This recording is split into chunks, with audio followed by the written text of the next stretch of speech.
Bah putain, j'ai préféré Retour à Silent Hill. Qu'est-ce que tu feras si ton rêve vole en éclats? Ça ne me traverse même pas l'esprit. Bonjour à tous, c'est Tatabra, j'espère que vous allez bien. On se retrouve aujourd'hui pour la critique de Marty Supreme. Donc c'est un film réalisé par Josh Safdie. Et donc le film raconte l'histoire de Marty Mother, donc un gars qui joue au ping-pong, s'il te plaît, hein. Et qui a un ego plus large que ses pompes, et donc il va à tout prix être la plus grande star du monde dans le ping-pong, et donc on va suivre son parcours. Et alors, qu'est-ce que j'en ai pensé? Donc, alors, pourquoi j'ai vu ce film? Bon, déjà, parce que tous les films avec Chalamet méritent qu'on les visionne, pas pour leur qualité, mais pour aller dans le flop à la fin de l'année, et il faut quand même remplir les flops, hein. Parce que c'est bien beau de voir des bons films, mais bon, il faut quand même voir des films de merde. Donc voilà, Chalamet, il est là pour ça, pour voir des films de merde. Donc on peut le remercier, hein. Et alors, bah ce film, qu'est-ce que c'était nul à chier, mais alors, bordel. Bon voilà, c'est ce que j'ai dit dans l'intro, j'ai préféré Retour à Silent Hill, pour vous dire. Voilà, au moins Silent Hill, il y a des idées de mise en scène. Voilà, là, il y a rien. Alors, bon, déjà, le jeu des acteurs, en quoi Chalamet mérite un Oscar? Non, mais moi, je me pose la question de ces gens-là qui disent que, oulala, il mérite un Oscar, machin truc, chose. Enfin, il est nul à chier, Chalamet, mais vraiment. Et alors, il a toujours été, mais alors là, c'est une énième preuve que c'est un mauvais acteur. Voilà, il joue mal, il est tout le temps sur jeu. Enfin, mais c'est nul, quoi. Bon, enfin, tous les autres acteurs jouent également mal, hein, mais Chalamet, c'est vraiment le summum. Et alors, le film est insupportable pour plusieurs points. Déjà, sa longueur, 2 heures et demie de film sur le ping-pong. Non, mais s'il te plaît, quoi. 2 heures et demie sur le ping-pong. Non, mais c'est abusé. Vraiment, c'est abusé. Ils auraient pu couper le film de au moins 30 minutes, voire plus. Écoute, moi ça faisait 30 minutes que j'étais dans la salle, je regarde l'heure, je me dis: «Bon allez, on doit être à 1 heure et demie, 2 heures de film presque». Ça faisait à peine 30 minutes que le bordel avait démarré. Je n'en pouvais plus, quoi.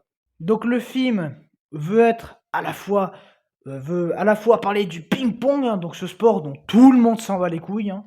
Enfin, moi j'ai rien contre le fait qu'on fasse un truc sur le ping-pong, mais bon, enfin, qu'on fasse un film sur un sport, j'ai rien contre. Après, il faut rappeler que c'est du cinéma, et au cinéma, eh ben, on essaye, quand on adapte quelque chose, qu'on fait un sport au cinéma, peut-être de trouver des angles, des points de vue, voilà, que tu as jamais vu. J'en sais rien, si tu fais un film sur le basket, tu mets que la caméra, à un moment, c'est comme le ballon de basket, ou alors que la caméra, elle est dans le panier, qu'elle voit le ballon passer, ou j'en sais rien. Quand tu fais du ping-pong, du tennis, à un moment, tu fais juste une fois dans ta vie un plan un petit peu audacieux où tu as la caméra qui fait, comme si c'était la balle de ping-pong qui rebondit, j'en sais rien, ou si c'est à la place de la raquette et tu vois la balle rebondir. Enfin, je sais pas, quoi. Ils peuvent trouver l'originalité que juste filmer en plan-plan, avec deux trois zooms à la con, mais bon, même là, c'est pas non plus très, très bien foutu. Avec des textes écrits en gros, tu l'impression de regarder Captain America Civil War, s'il te plaît. Sauf que Civil War, c'est bien. Là, c'est juste à chier. Donc non, ouais, là-dessus, ça passe pas. Et puis alors, bon, l'histoire, alors des fois, ça se la joue un peu mafia, ouais, voleur de bifton, parce qu'il veut réussir, hein, il veut devenir le plus grand joueur de ping-pong de la terre, hein. Tu sais même pas combien il touche, c'est beau. Puis bon, ben, vu qu'on est dans les années 50, il faut qu'on essaie de parler de l'après-guerre, donc notamment avec un ami de Chalamet qui est juif, voilà, et qui explique, une anecdote plus ou moins, enfin, comment définir cette anecdote? Non, mais quand t'as vu Nuremberg il y a 3 semaines, c'est juste de la merde, quoi. Ah vraiment. Donc en fait, il se serait badigeonné le corps de miel pour, pouvoir après nourrir ses camarades. Enfin, je sais pas, mais déjà ton t-shirt, il aurait un peu collé, et puis en gros, t'as les camarades qui le lèchent. Non mais c'est juste malaisant cette scène, tu te fais: «Oh là là, mais qu'est-ce que je suis en train de voir, quoi? Pourquoi je suis allé voir ça, bordel?» Voilà, avec une scène d'engueulade entre Chalamet et sa copine, tu as l'impression de regarder Astérix et Obélix, l'Empire du Milieu, hein. Vous savez, ce super film réalisé par Guillaume Canet, hein.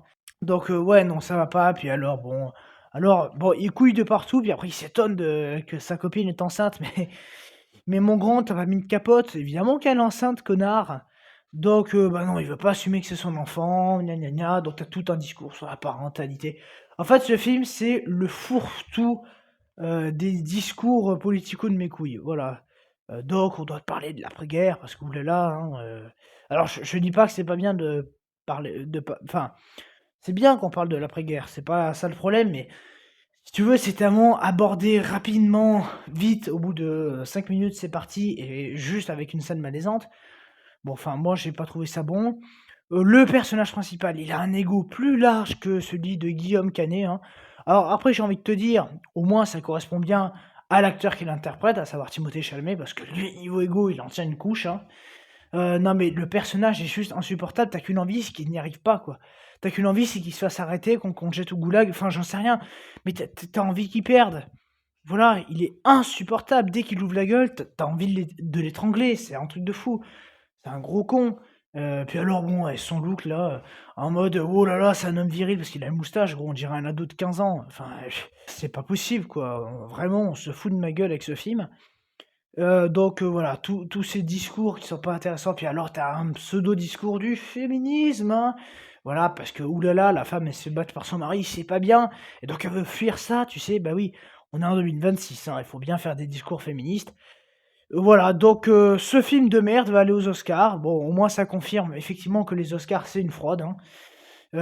C'est peut-être même pour ça que je commence à commencer à arrêter de voir les films pour les Oscars finalement. Alors oui, d'ailleurs, en parlant de scènes de cul là, il y a une scène en CGI dégueulasse, hein, parce que bon, il y a pas beaucoup de CGI, mais quand ils sont juste horribles, hein. Donc oui, il y a des super CGI à un moment, ouais, ouais, ouais, ouais, où tu vois des spermatozoïdes en train de féconder un ovule. Et là, tu te dis: «Mais qu'est-ce que je suis en train de voir?» Et ça te fait une transition sur la balle de ping-pong, tu te dis: «Mais qu'est-ce que c'est que ce bordel, quoi?» Bref, donc voilà pour Marty Supreme, n'allez pas le voir. Abonnez-vous, laissez un like, mettez un commentaire ce que vous avez pensé du film. En tout cas, moi je vous dis à très bientôt. Allez, ciao!